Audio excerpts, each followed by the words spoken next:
అందరికీ శనార్థులు ఎట్లున్నారు అందరూ? నాకు తెలుసు మీరు మంచిగానే ఉంటారు, అట్లనే ఉండాలి కూడా. మీ ఆనందమే మా సంతోషం. సరే మరిగా మీరు అనుకున్నట్టుగానే ధమాకా న్యూస్లను దుమ్ము దుల్పనికే పట్టుకొచ్చిన కాబట్టి మన ఛానల్ మార్చకుండా వార్తలు పురాగా ఓడిసేదాకా చూస్తూనే ఉండుండ్రి.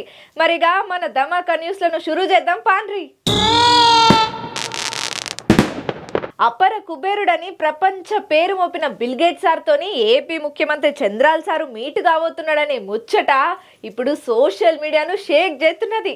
ఇక ఈ ముచ్చటలల్లా 5 కీలక రంగాలకు సంబంధించిన ముచ్చట్లను బాబు సారు డిస్కషన్ చేయబోతున్నాడట బిల్ గేట్స్ సార్తోని. ఇంగట్లనే కొన్ని ఒప్పందాలను సుతం చేస్తాడట బాబు సారు. మా బాబు సారా మజాకా అని మస్తు తారీఫ్ చేస్తున్నారట. ఇప్పుడు ఈ ముచ్చటేరికైనా ప్రతొక్కలు ఇక ఢిల్లీ ఏదికగా మైక్రోసాఫ్ట్ పెద్ద సార్ ఉన్నాడు కదా, పెద్ద కుబేరుడు అని పేరున్నదయ్యా. ఆ సార్తోని ఆంధ్రప్రదేశ్ ముఖ్యమంత్రి చంద్రాల్ సార్ భేటీ కాబోతున్నాడు. ఈ సందర్భంగా 5 ముఖ్యమైనటువంటి రంగాలకు సంబంధించినటువంటి విషయాలను రహస్యంగా బిల్ గేట్స్ సార్తోని అలా ఫౌండేషన్లో అయ్యేటట్టుగా ఏపీ సర్కారు ఒప్పందాలను సుతం చేసుకోబోతున్నది. ఇక ఈ ఒప్పందాల ద్వారా రాష్ట్రంలో ఆరోగ్య రంగం, విద్యారంగం, పరిపాలన విభాగం, వ్యవసాయ రంగం, ప్రభుత్వ ఉద్యోగాలకు గాను ఏ టెక్నాలజీ మీద అవగాహన తెచ్చేటట్టు కూడా కార్యక్రమాల నిర్వహణలకు కూడా బిల్ గేట్స్ ఫౌండేషన్ సహకారాన్ని ఇవ్వాలని చెప్పి చంద్రాల్ సార్ ప్రతిపాదన తీసుకొని పోయిండట ఆ పెద్ద సార్ తానకు. ఇక ఆ మాట విన్నటువంటి బిల్ గేట్స్ సార్ కూడా అబ్బా వాజిబ్ ముచ్చటే మంచిగున్నది, దీనికి తప్పకుండా మా వంతు సహకారం నేను ఇస్తాం, మీరు ఇప్పుడు కాదు అప్పుడు కాదు ఐటీ రంగానే మీరు డెవలప్ చేసిండ్రు, మీ అసలు టోళ్లతో పనిచేసుడు మా గొప్ప అదృష్టం అని చెప్పిండట బిల్ గేట్స్ సార్ కూడా చంద్రాల్ సార్తోని. ఇక అయితే తొందరలో బిల్ గేట్స్ ఫౌండేషన్ సహకారంతో రాష్ట్రంలో digital health command and coordination centre ను ఏర్పాటు చేస్తారట. దీని ద్వారా కేంద్రీకృత సమీకృత కృత్రిమ మీద ఏఐ టెక్నాలజీ ద్వారా ఆధారిత చికిత్సలను అందిస్తారట. ప్రజల వ్యక్తిగత ఆరోగ్య చరిత్రలను రూపొందిస్తారట. ఇక ఈ వివరాలను గేట్స్ ఫౌండేషన్ ఇప్పటిదాకా సేకరించినటువంటి వ్యక్తిగత ఆరోగ్య డేటాతోని క్రోడీకరిస్తారట. ఇక ఏపీ మెడిటెక్ జోన్ తోని బిల్ గేట్స్ ఫౌండేషన్ తోని చేతులు కలపబోతున్నది. ఇక ఇట్లా చేసుడుతోని టెలిమెడిసిన్ వేదికలను మరింత సమర్థవంతంగా అందియబోతున్నదట. ఇక పోతే విద్యా వ్యవస్థలలో కూడా ఏఐ టెక్నాలజీ ఉపయోగాన్ని బిల్ గేట్స్ ఫౌండేషన్ ప్రోత్సాహం చేయబోతున్నదట. దీనికి గాను అవసరమైనటువంటి విధి విధానాలను, బోధన అంశాలను కూడా సాంకేతిక వసతులను కూడా సమకూర్చబోతున్నదట. దీనివల్ల దీర్ఘకాలంలో ఏపీ విద్యార్థులకు పెద్ద ప్రయోజనమే కాబోతున్నదంట. ఇక పోతే పరిపాలన విభాగంలో ఏపీలో డేటా లేక అభివృద్ధికి అవసరమైన సాంకేతిక సహాయాన్ని బిల్ గేట్స్ ఫౌండేషన్ అందియబోతున్నదట. ప్రభుత్వ పాలనా వ్యవస్థల మధ్య సమన్వయాన్ని మరింత పెంచేందుకే చేదోడు వాదోడుగా ఉండనికే ఈ బిల్ గేట్స్ ఫౌండేషన్ ఎంతో సహకారం అందియబోతున్నదట. ఇక పోతే వ్యవసాయ రంగంలో కూడా డిజిటల్ టెక్నాలజీని ఎట్లా వాడాలి, ఏఐ టెక్నాలజీతోని రైతులు ఎట్లా లబ్ధి పొందాలనే దాని మీద కూడా గట్టిగానే కసరత్తులు చేస్తున్నదట ఏపీ సర్కారు. ఇక ఏపీ రైతులకు అవగాహన కలిగించేందుకు బిల్ గేట్స్ ఫౌండేషన్ గట్టిగానే సహాయ సహకారాలను అందియబోతున్నదట. ఇందుకు అవసరమైన సాంకేతిక సామాగ్రిని కూడా అందియబోతున్నదట. పంట దిగుబడులను పెంచేందుకు అనుసరించాల్సిన సాంకేతిక పద్ధతులను సైతం నేర్పుతుందట. AP space applications satellite system ను స్టార్ట్ చేసేందుకు బిల్ గేట్స్ ఫౌండేషన్ సన్నాహాలు జనంతా గట్టిగానే చేస్తున్నదట. దీని ద్వారా రైతులు వ్యవసాయ రంగంలో వికాసం కోసం శాటిలైట్ టెక్నాలజీని కూడా సీదాగా వాడుకోవచ్చట. ఇక చివరిగా ఉద్యోగ అవకాశాలయ్యా. ఏపీ యువతకు ఉద్యోగ అవకాశాలను కల్పించేందుకు బిల్ గేట్స్ ఫౌండేషన్ సహాయ సహకారాలను పెద్ద ఎత్తునే ఇవ్వబోతున్నదట. ఏఐ టెక్నాలజీని యువతకు చేరువ చేసే దిశగా అడుగులేస్తున్నది కూటమి సర్కారు. ఏదేమైనా చంద్రాల్ సార్ చేస్తున్నటువంటి బిల్ గేట్స్ సార్తోని ఈ ప్రయత్నాలు గట్టిగానే సఫలీకృతం కావాలి, అద్భుతంగా ఆంధ్ర రాష్ట్రం అభివృద్ధి కావాలని చెప్పి ప్రతి ఒక్కరు కోరుకుంటున్నారయ్యా. ఇక బిల్ గేట్స్ సార్తోని మన చంద్రాల్ సార్ కలుస్తున్నాడు, కలవబోతున్నాడు అన్న ముచ్చట ఎప్పుడైతే ఏరకేందో ఆంధ్రప్రదేశ్ పబ్లిక్ అయితే మస్తు హ్యాపీగా ఫీల్ అవుతున్నారు. చంద్రబాబు సారా మజాకా, చంద్రబాబు సార్ విజనే విజను 2047 పక్కా అని అంటున్నారు. ఈ ముచ్చటరికైనా చాలా మంది. ఒక అమ్మ, ఒక అన్న, ఒక చెల్లెలు, వీళ్ళందరిది ఒక్కటే ఫ్యామిలీ అయినా కూడా క్షణం పడదు. ఎప్పుడు ఉప్పు నిప్పు లెక్కుంటారు. అగ్గో గంత బద్ద శత్రువులు దినం ఒకరినొకరు మైకుల ముందర తిట్టుకోకపోతే పొద్దలదాళ్లకు. మరి అసవంటోళ్ళు ఒక్కతాన మోపైళ్ళు. ఇక ఉన్న పలంగా వీళ్ళను ఒక్కటే పారు చూసేసరికి అందరూ పర్షన్ల పతంగులు ఎగరెత్తాలట. మరి ఎందుకో ఏమో అరుచుకుందాం పాండ్రి. ఇక ఇప్పుడు చెప్పబోయే ముచ్చట జరంతా అలాగ ముచ్చటనేనులా ఈ వార్త ఇంటే మీరు షాక్ కావాల్సిందే. వైసీపీ అధ్యక్షుడు మాజీ ముఖ్యమంత్రి వైఎస్ జగనాల్ సారు, ఏపీసీసీ అధ్యక్షురాలు వైఎస్ షర్మిలక్క, ఇంకా పోతే వీళ్ళిద్దరికి గాను తల్లి విజయమ్మ ఇవాళ బాపట్ల జిల్లా మేదరమెట్లలో ఆధారపడ్డారయ్యా. వైఎస్ఆర్సీపీ ఎంపీ ఉన్నాడు కదా ఆ వైవి సుబ్బారావు వల్ల అమ్మ 80 సంవత్సరాలు ఉంటాయి. ఆమె తెల్లారగట్లల్లా జీవిడిచిన సంగతి మనందరికి ఎరికైనదే. అయితే ఆమె అంత్యక్రియలల్లా పాల్గొనేందుకు జగనాల్ సారు, తల్లి విజయమ్మ, చెల్లి షర్మిలక్క కూడా ఆధారపడుతోని అక్కడికి వచ్చిన వాళ్ళందరూ ఒక్కసారిగా వీళ్ళను ఉన్న పలంగా చూసుడుతోని జనంతా షాకే అయ్యిండ్రట. ఇక మేదరమెట్లకు తాడేపల్లికెంచి జగనన్న హెలికాప్టర్లు వచ్చిండు. ఎర్రం పిచ్చమ్మ ముతితోని ఇప్పటికే వైవి సుబ్బారెడ్డి సారు ఢిల్లీ నుంచి ఒంగోలుకు వచ్చిండు. ఇక మొత్తానికైతే మేదరమెట్లలో అంత్యక్రియలను అయితే పూర్తి చేసిండ్రయ్యా. ఇక వైవి సుబ్బారెడ్డి వాళ్ళ అమ్మ పిచ్చమ్మ పార్థివ దేహానికి జగనాల్ సారు, షర్మిల, తల్లి విజయమ్మ నివాళులనైతే అర్పించిండ్రయ్యా. వైవి సుబ్బారెడ్డి కుటుంబ సభ్యులను పరామర్శన గట్టిగానే చేసిండ్రు. వృద్ధాప్య సమస్యలు, అనారోగ్యంతో ఎర్రం పిచ్చమ్మ కన్ను మూసిందని తెలిసిందయ్యా. ఇక ఆమె ఇట్లా ముతి చెందుతో జగనన్న దిగ్భాంతిని గట్టిగానే వ్యక్తం చేసిండు. ఆమె ఆత్మకు శాంతి చేకూరాలని అన్నారు. సరే ఇదంతా ముచ్చట పక్కన పెట్టి అసలు ఎప్పుడు కలవరు, ముఖముఖాలు కూడా ఎదురు పెడితే కూడా నువ్వెంత నేనెంత అని చెప్పి తిట్టుకునేటోళ్ళు కూడా ఉన్న ఫలంగా అక్కడ కనబడేటాలకు ఎవరికేం అర్థం కాలేదట. అగో ముగ్గురు కలిసి ఒకటే పారి ఇంట్లోకేం చెల్లిల్లా లేకపోతే ఇడిగా చిల్లా అనేది అర్థం కాక చాలా మంది ఇలా ముగ్గురి కలయిక చూసి ఒకంత ఆనందం ఒకంత ఆశ్చర్యానికి కూడా గురైండ్రట. చూసిలా జనాల పోకడనే అట్లుంటది. ఎన్నడు కలవనోళ్ళు బగ్గ వార్తలలో 24 గంటలు దినాం ఆ మాటలు ఈ మాటలు తిట్టుకునేటోళ్ళు ఉన్న పొలంగా ఒక్క చోట కనబడే తాలకు ఎవరికి సమజ్ కాక ఏంద్ర నాయన ఈ కథ అని చెప్పి పరిశ్రమల పతంగులు ఎగిరే పట్టిరట. అవు మనం ఎప్పుడు ఒక మాటనైతే ఇంటనే ఉంటాం, గీ రాజకీయంలల్లా శాశ్వత శత్రువులు గాని శాశ్వత మిత్రులు గాని ఉండరు అని. అయితే మరి గీ సామెతను మనం ఎట్లనన్నా నిజం చేయాలని అనుకున్నారో ఏమో తెలియదు కానీ మొత్తానికైతే కలవని 2 గ్రహాలైతే కలిసినాయి. ఎప్పుడు సోషల్ మీడియాలో మాటలతోని తూటాలు వెలుసుకునే గీ ఇద్దరు బద్ద శత్రువులు కలిసిందన్న ముచ్చట తెలంగాణ రాజకీయంలో పెద్ద గొల్లం సప్పుడుకే కారణమవుతున్నది. మరి ఎవలో ఏమో పురాగ తెలవాలంటే గీ ఆర్తను మీరు చూడాల్సిందే. తెలంగాణలో 2023 అసెంబ్లీ ఎన్నికలకు ముందు వరకు బీఆర్ఎస్ బీజేపీలతో పాటు సొంతంగా ఎన్నికల్లో పోటీ చేసింది ఎవరయ్యా అంటే చింతపండు నవీన్ కుమార్. చింతపండు నవీన్ కుమార్ అంటే ఎవరికి తెలియదు, అలియాస్ తీన్మార్ మల్లన్న అంటే ప్రతి ఒక్కరికి నోటెడ్ అవుతుంది. ఇక ఎన్నికల టైంలలో కాంగ్రెస్ పార్టీలో చేరిక అయ్యిండు. ఆయన రాజకీయ నేతగా కన్నా యూట్యూబర్ గానే వాణి విని తిట్టుకుంటా లైమ్ లైట్లు పెట్టుకుంటా ఒక ఛానల్ ను రన్నింగ్ చేసుకుంటా పాపులర్ అయ్యిండు. ఇక కేసీఆర్ సార్ అయితేనేమి, కేటీఆర్ సార్ అయితేనేమి, హరీష్ రావు సార్ అయితేనేమి, కల్వకుంట్ల కవితక్కనైతేనేమి తీటనిగా ఎవరైనా ఒకటే అన్నట్టుగా రోజు ఏదో ఒక జవడం ముంగటేసుకుని వాళ్ళ నీళ్ళని తిట్టుకుంటా కాలక్షేపం చేసేటోడయ్యా ఈ తీన్మార్ మల్లన్ననేట ఆయన.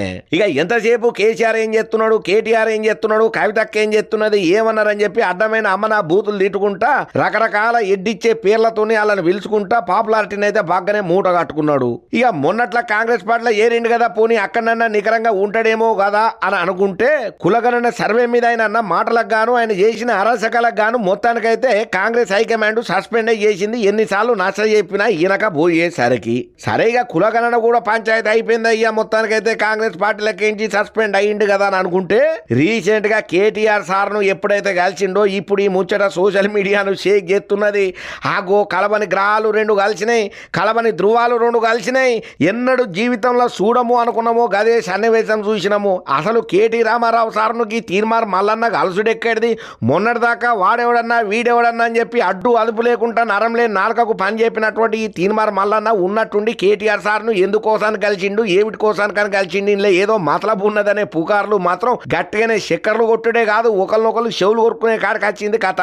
మరి ఎందుకయ్యా గంతగనము కలుస్తే ఉన్నది? అవును, రాజకీయంలో ఉన్నప్పుడు కలవద్దంటే కలవచ్చు, బరాబర్ కలవచ్చు. ఎందుకంటే బీఆర్ఎస్ పార్టీ అధికారంలో ఉన్నప్పుడు ఈయన లైవ్ షోలు అని చెప్పి చేసేటప్పుడు అకస్మాత్తుగా పోలీసు పెద్ద సార్లు కూడా వచ్చి ఈయన అరెస్ట్ చేసుడు, తర్వాత ఈయన ఆఫీస్ మీద దాడులు జరుగుడు, తర్వాత ఈయన ధర్నాలు చేసుడు, దీని మీద పెద్ద ఇష్యూ జరుగుడు, సోషల్ మీడియాలో వీడియోలు బాగానే ఉన్నాయి. మరి గసువంటోళ్ళు గంత బద్ద శత్రువులు ఉన్నట్టుండి కలుసుకున్నారనంటే కాంగ్రెస్ సర్కారు రేవంత్ రెడ్డి సార్ మీద ఉన్న కోపమో వీళ్ళని ఇట్లా కలిపిందా, లేకపోతే ఇప్పుడు కాంగ్రెస్ పార్టీ సస్పెండ్ చేసింది కాబట్టి మొత్తానికి ఏమైనా బీఆర్ఎస్ పార్టీలకు దునుకుదామని ఏమైనా ప్రయత్నం చేస్తున్నాడా ఈ తీర్మార్ మల్లన్న అనేటోళ్ళు కూడా లేకపోలేదు. అరే అసలు ఎందుకు కలిసిండా ఏంది అసలు ఏమన్నా తెలుసానంటే దగ్గర పంటున్నోళ్ళు ఏమంటున్నారనంటే బీసీ బిల్లు మీద అసెంబ్లీలో నిలదీయాలన్నా నువ్వు నీకు దండం పెడితే అని చెప్పి కేటీఆర్ సార్ను తీర్మార్ మల్లన్న అడిగిండట. మరి ఇది ఎంతవరకు వాజీ ముచ్చటో ఏందో మనకు తెలియదు కానీ ఒక ఉత్తరం ముక్కనైతే ఇచ్చి ఫోటోనైతే దిగిండు. మరి అసలు సారాంశం ఇదేనా లేకపోతే వెనకాల ఇంకేమైనా మతలబు ఉన్నదా అనేది కూడా మనకు తెలియదు అంత క్లియర్ కట్ గా.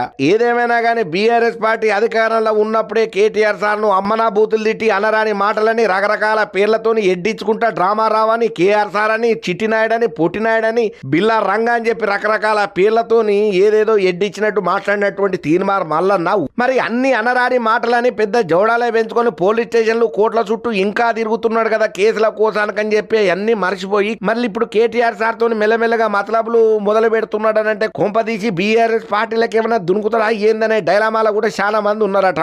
ఏదేమైనా కానీ కేటీఆర్ సార్ కానీ, కేసీఆర్ సార్ కానీ, కవితక్క కానీ, లేకపోతే హరీష్ రావు సార్ కానీ దగ్గర పంటి ఉన్నోళ్ళు వీళ్ళ గురించి మంచి ఎరికైన వాళ్ళు ఏమంటున్నారంటే, అన్న తీర్మానం వల్ల నువ్వేం చెప్పినా ఈనొద్దు, మన పార్టీ లగ్గిన అత్తనంటే మీరు సందియ్యకంటారని కూడా హెచ్చరించేటోళ్ళు కూడా లేకపోలేదట బీఆర్ఎస్ పార్టీలో.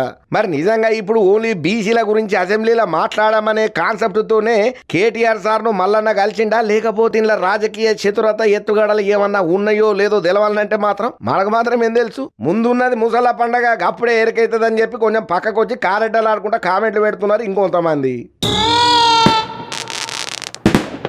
ఇప్పుడు నేను చెప్పబోయే ముచ్చటింటే ప్రతొక్కలు అబ్బా పిల్ల ఏమన్నా ఆర్త చెప్పినవా ఇది కదా ధమాకా ముచ్చటంటే అని నన్ను మస్తు తారీఫ్ చేస్తారు. అవ్వుల్లా సికింద్రాబాద్లా మన రైల్వే స్టేషన్ ఉన్నది కదా, ఇప్పుడు దానికి మరమ్మతులు చేసి గాలి మోటార్లు తిరిగే ఎయిర్పోర్ట్ను తలదనేటట్టు కొత్తగా చెక్కుతున్నారట. అయితే కేంద్ర సర్కారు కోట్ల రూపాయల ఖర్చుతోని గీ స్టేషన్ పనులను చేతబట్టి జప్పునే ఫినిష్ చేయాలనే కాన్సెప్ట్కు గట్టిగానే ఊరుకున్నదట. ఇప్పుడు ఈ ఆర్త అందరినీ సంబరంలో ముంచుతున్నది. సికింద్రాబాద్ రైల్వే స్టేషన్ మీ అందరికీ ఆదికి ఉండే ఉంటుంది కదా, ఎప్పుడు ఏదో ఒక ప్రయాణంలల్లో మనం పోతేనే ఉంటాం, వస్తూనే ఉంటాం.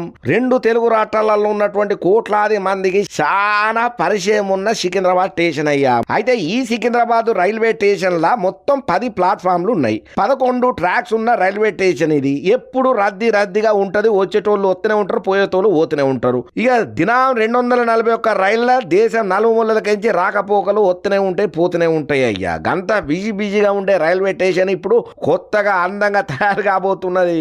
ఇక అసలు ముచ్చట్లకు పోతే దేశంలోనే అత్యధిక ఆదాయాన్ని ఆర్జించే జోన్లలో ఒకటిగా ఉండే మన దక్షిణ మధ్య రైల్వేకు కేంద్ర బిందువయ్యా ఇది. ఏపీ, తెలంగాణ, మహారాష్ట్రాలకు విస్తరించినటువంటి ఈ అతిపెద్ద జోను ప్రధాన కార్యాలయం రైలు నిలయం ఉండేది సికింద్రాబాద్లోనే. వందే భారత్, రాజధాని, శతాబ్ది సహా అన్ని రకాల ఎక్స్ప్రెస్ రైలు ఇక్కడ నుంచే రాకపోకలు అవుతుంటాయి. ఇక ఇప్పటి వరకు కనెక్టివిటీ లేని ఊళ్ళకు కూడా రాకపోకలు సాగించనున్నారట. పెరుగుతున్న ప్రయాణికుల అవసరాలను మైండ్లో పెట్టుకొని రైళ్లు ప్లాట్ఫామ్ల సంఖ్యను అనుగుణంగా దీన్ని మరింత విస్తారంగా చేయనికే కేంద్ర సర్కారు గట్టిగానే యోచన చేసిందయ్యా.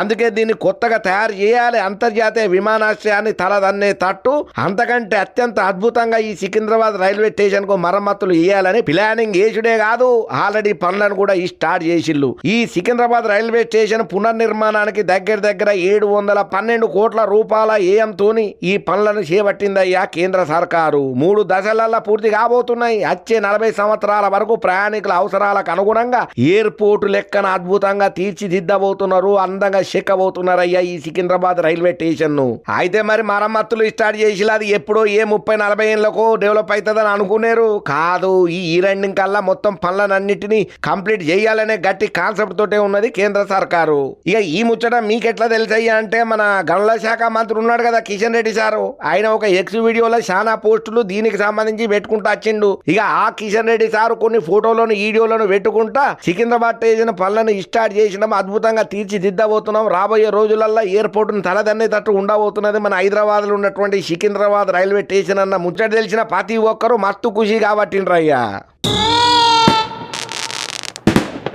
అబ్బా రోజుకు మనుషులు మరీ దిగజారుతున్నారులా. వీళ్ళ కథ ఎట్లున్నదిరా నాయన అంటే, చెప్పకుంటే సిగ్గు పోతుంది, చెప్పుకుంటే మానం పోతుంది అన్నట్టుంది. ఎవడో మోపు చేసిన అడ్డమైన సంస్కృతి మనలను సత్యనాశ చేస్తున్నది, యువతను ఆగం చేస్తున్నది. హైదరాబాద్లో కొంతమంది అడ్డమైన కోలివింగ్ హాస్టల్స్, ఇంతకంటే ఆ దరిద్రాన్ని నా నోటితోటి నేను చెప్పలేను. కానీ కొంతమంది పెట్టిన గీ కోలివింగ్ హాస్టళ్ళకైతే బగ్గ గిరాకే ఉంటున్నదట. గీ ముచ్చటినంగానే నాకు 60 మంటలైంది. కానీ ఏం చేస్తాం, వచ్చిన ఆర్తను పురాగా మీకు చదివి చెప్పుడు తప్ప. ఈ మధ్య కాలంలో చదువుల కోసం లేదా ఉద్యోగం రీత్యా అమ్మాయిలు కానీ అబ్బాయిలు కానీ చాలా వేరే వేరే చోట్లకు పోతూనే ఉంటారు ఎవరి సవలతులను బట్టి వాళ్ళు చదువుకుంటూనే ఉంటారు అయ్యా. ఇవన్నీ మనకు అందరికి ఎరికైనా ముచ్చటనే. కాకపోతే ఇక్కడనే ఉన్నదయ్యా అసలు టీస్టు. ఇక పెద్ద పెద్ద చదువుల కోసానికని చెప్పి బగ్గ మంది హైదరాబాద్కి అయితే అత్తుంటారు. కొంతమంది తెలిసిన వాళ్ళ ఇండ్లలో చదువుకుంటే కొంతమంది నలుగురు సోపతిగాళ్ళతో చేరి ఒక రూమ్ తీసుకొని అందులో ఏర్పాట్లు చేసుకుంటారు. అయితే ఈ మధ్య కాలంలో కొత్త రకం ఒక దందా మోపు చేసినరా అయ్యా కొందరు. ఇక మరి గంతగానం దందాను చేయాల్సిన అవసరం ఏందయ్యానంటే ఇప్పుడు చదువుకోనికనే అని కాకుండా బతుకు తెరువు కోసం కూడా కొంతమంది చిన్న చిన్న కొలువులు చేసుకొని వస్తారు కదా హైదరాబాద్కు. మరి వాళ్ళందరినీ అందరూ చుట్టాలలోనో దోతుల ఇంట్లలోనో ఉండలేరు కదా ఎక్కువ రోజులు. ఏదో ఒక రోజు 2 రోజుల్లో షెల్టర్ తీసుకుంటారు. పనైపోగానే అక్కడ నుంచి తటబుట్ట దద్దుకొని అవతల వాడతారు. అట్లా కాకుండా మనకంటూ ఒక కొంప ఇల్లు గొట్టు గోడ ఉండాలంటే మనకేదన్నా ఇక్కడ హైదరాబాద్ లా ఇల్లు కిరాయికి తీసుకొని ఉండాలి. మరి హైదరాబాద్ లో ఇల్లు కిరాయి అంటే అంత చిన్న చిట్కా ముచ్చటైతే కాదు. పెద్ద ఎత్తునే పైసలు దండిగా పట్టుకోవాలి మనం. ఆగో ఈ అన్నిటినీ ఆసరా చేసుకున్నటువంటి కొందరు కేటగాళ్ళు ఏం చేసినరయ్యా అనంటే హైదరాబాద్లలో ఈసే సంస్కృతికి ఇస్తారని చేసేటట్టుగా చేస్తున్నారు. కో లివింగ్ పీజీ హాస్టల్స్ అనుకుంటా కుప్పలు తెప్పలుగా హాస్టళ్లలో ఎలుగులోకి వస్తున్నాయి. మన అందరం చూస్తూనే ఉన్నాం. ఆడాడ మనకు కనబడితేనే ఉన్నాయి బోర్డులు. మామూలుగానైతే అమ్మాయిలు అబ్బాయిలు boys hostel boys girls hostels girls ఉంటుండే. కానీ ఈ దరిద్రం ఏందనంటే ఒకటే రూమ్ లో అమ్మాయి అబ్బాయి కలిసి ఉండొచ్చట. మీ ఇష్టం. మీరు పార్ట్నర్ తెచ్చుకున్నా సరే లేదా మమ్మల్ని పార్ట్నర్ని ఇప్పియమన్నా సరే మేమే ఇస్తాం. స్వయంగా మేమే అరేంజ్ చేస్తామని చెప్పి ఈ దరిద్రపు కొట్టు హాస్టల్ ఓనర్సే అంటున్నారంట అయ్యా. ఈ నిర్వాహకం యాడో అయితలేదు. మన హైదరాబాద్ నడి బోర్డున హైటెక్ సిటీలో అవుతున్న ఈ దందా తెలిసి కొంతమంది అయితే నోరు ఎల్లబెట్టి దిక్కులు చూడబట్టినరయ్యా. ఏదేమైనా కానీ మీకు మళ్ళీ మళ్ళీ చెప్తున్నామయ్యా, మన ధమాకా ఆర్తల నుంచి గిటువంటి ఊబిలల్లా వడకండ్రి. మేమే అన్ని చేస్తాము. అమ్మాయిలైనా అబ్బాయిలైనా అందరు కలిసి కట్టుగా ఉండండి. మాకేం సంబంధం లేదు. మీకు కావాలంటే మేము అన్ని సకల సవలతులను మేమే స్వయంగా ఇతము అని అంటున్నారనంటే ఇంట్లో ఏదో తిరకాల్సి ఉన్నది. నేను ఆలోచన చేసి తస్మాత్ జాగ్రత్త. ఇప్పటికే అడ్డమైన ఓటీటీలు సిరీస్లు చూసి జీవితాలు సర్వనాశనం అయిపోయినాయి. మళ్ళీ ఇటువంటి అడ్డమైన కో లివింగ్ పీజీ హాస్టల్స్ అనుకుంటా కుప్పలు తెప్పలుగా ఎగబడుతున్నటువంటి వాటికి ఎగబడి ఓకుండ్రయ్యా. మీకు దండం పెడితే చదువు కోసం వచ్చినామా, నౌకరి కోసం వచ్చినామా, బతుకు తెరువు కోసం వచ్చినా దానికోసమే ఉండు తప్ప గిసొంటి ఉత్తులల్లా పడి మోసపోయి మీ బతుకులను ఆగం చేసుకోకుండా అంటున్నారయ్యా ఈ ముచ్చటెరికైనా ప్రతి ఒక్కరు. అవు పోను గీ సినిమాల ప్రభావం జనాల మీదనైతే గట్టిగానే పడుతున్నదుల్లా. సినిమా లెక్కను చూసే రోజులు పోయినాయి. ప్రతిదీ వాళ్ళ సొంతానికి ఓన్ చేసుకొని చాలా తక్లీఫ్ పడుతున్నారు టీనేజ్ పొరగాళ్ళు. అగ్గో ఇప్పుడెందుకమ్మా గీ ముచ్చట చెప్తున్నావంటారా? ఆడికే అత్తున్నా. మొన్నట్లొచ్చే కదా పుష్ప సినిమా. ఆ సినిమానైతే యూత్ పోరగాళ్ళు మైండ్లకు ఎక్కించుకొని మరీ ఆగమవుతున్నారు. ఆ డైలాగులనే మన జీవితం ఉన్నదనే భ్రమలా బతుకుతున్నారు. ఇంకంతనే కాదు, ఈ డైలాగులను యాడ వాడొద్దో ఆడ వాడి అబాస్పాలవుతున్నారు ఇప్పటి టీనేజ్ పోరగాళ్ళు. ఎందుకో ఏమో తెలవాలంటే ఈ వార్త పురాగా చూడాల్సిందే. ఇక ఐకాన్ స్టార్ అల్లు అర్జునం సార్ యాక్ట్ చేసిన సినిమా ఉన్నది కదా, అబ్బో కలెక్షన్ల సునామీని సృష్టించుడు ముచ్చట పక్కన పెడితే ఆ సినిమాకున్న క్రేజ్, వచ్చిన పాపులారిటీ కానీ అయిన డ్యామేజ్ కానీ అంతా ఇంత కాదు. ఇక ఈ సినిమాకు సంబంధించినటువంటి చాలా వివాదాలన్నీ బగ్గనే లేచినాయి. ఇక అన్నిటిని పక్కన పెడితే ముఖ్యంగా ఈ సినిమాల డైలాగులు మాత్రం యావత్ యువత మర్చిపోతలేదయ్యా. ఇంకా వాడకంలో పెడితేనే ఉన్నారు. అలా మెయిన్ ఒక డైలాగ్ ఉన్నది, దమ్ముంటే పట్టుకోరా షెకావత్త, పట్టుకుంటే వదిలేత్త సిండికేట, దమ్ముంటే పట్టుకోరా షెకావత్త, పట్టుకుంటే వదిలేత్త సిండికేట అంట డైలాగ్ ఉన్నది కదా. అది పోలీసు పెద్ద సార్ ముంగటనే తొడగొట్టే సీన్ మత్తు ఫేమస్ అయింది. దీని మీద గట్టిగానే కాంట్రవర్సీలు కూడా బాగానే నడిచినాయి. పోలీస్ యూనిఫామ్ లో ఉన్నోళ్ళను ఖాతరు చేయకుండా ఒక విలనిజంలో హీరోను చూయించుడు ఏందని చెప్పి ఈ అల్లు అర్జునం సార్ పుష్ప సినిమాలో చెప్పిన డైలాగ్ ఏదైతే ఉందో అది టీనేజర్లలో మంచి ఫాలోయింగ్ నే తెచ్చిపెట్టింది. ఇక రీసెంట్ గా ఈ డైలాగ్ కు సంబంధించింది ఒక ఆసక్తికరమైన ముచ్చట అయింది. ఏపీలో 10th క్లాస్ పరీక్షలు అవుతున్నాయి కదా. అయితే ఓ ఎగ్జామ్ సెంటర్ గోడ మీద పుష్ప 2 సినిమాలో ఏ డైలాగ్ అయితే ఉన్నదో అది వీళ్ళ స్టైలర్ రాసుకుంటా చిల్లు. దమ్ముంటే పట్టుకోరా ఇన్విజిలేటర్, పట్టుకుంటే వదిలేస్తా బుక్కులెట్టు, నీ అవ్వ తగ్గేదే లేదు, ఆల్ ది బెస్ట్ అని రాసి పెట్టిల్లయ్యా పరీక్షలు రాసే గోడల మీద. ఇగో ఇట్లా సినిమాల ప్రభావంతో ఫ్యూచర్ ను ఆగం చేసుకుంటున్నారు. పరీక్షలు రాసే చోట్లల్లా ఏంది ఎర్రితలని చెప్పి ఈ ముచ్చటరికైన ప్రతి ఒక్కరు కారాలు మిరియాలు గట్టిగానే నూరబట్టినరయ్యా. ఇది ప్రతొక్కరు సిగ్గుపడాల్సిన ముచ్చట. ఇటువంటి జోక్గా తీసుకున్నాడు. సమాజంలో కొన్ని లిమిట్స్ దాటితే మాత్రం అందరికి ఇబ్బంది అవుతుందని చెప్పి ఇక చాలా మంది ఎవరికి దోచినట్టు వాళ్ళు కామెంట్లు బాగానే పెడుతున్నారు. అయినా ఏందో ఏమో ఇవాళ రేపట్లల్లా ఎవరికి ఏం చెప్పేటట్లేదు. సినిమాను సినిమాలాగా చూడాలి, పాటను పాటలాగా చూడాలి, డాన్స్ను డాన్స్ లాగా చూడాలి, డైలాగును డైలాగ్ లాగా చూడాలి. సినిమాకు పోయినమా చూసినమా నచ్చిందా నచ్చలేదా సినిమా టాకీస్ గేట్ కాడనే వదిలేసి రావాలి కానీ దాన్ని మొత్తం పెయ్యికి బురద రుద్దుకున్నట్టు మొత్తం బాడీలకు ఎక్కించుకొని ఇగో గిట్లా పరీక్ష గోడల మీద రాసుడు ఇదేం పద్ధతి అని చెప్పి ఇలా ఎవరని తెలిసిన ప్రతి ఒక్కరు గట్టిగానే గరానికి వస్తున్నారు. అబ్బా చూసిండ్రు కదా మన ధమాకా న్యూస్లను ఎట్లున్నాయి, మస్తున్నాయిలే అన్నట్టు. మన ధమాకా దుమ్ము దులుపుడే న్యూస్లు మీకు నచ్చినాయి కదా, అయితే ఈ వీడియోని సుతం లైక్ చేయండి, షేర్ చేయండి, ఒక మంచి కామెంట్ సుతం పెట్టుండ్రి. అట్లనే మన మెగా9 ఛానల్ని సబ్స్క్రైబ్ చేసుకున్నాడు మాత్రం అసలుకే మరవకుండ్రి, సరేనా? మళ్ళా ఇంకెన్ని ధమాకా దుమ్ము దులిపే న్యూస్లతోని మళ్ళా కలుస్తా, ఉంటా మరి.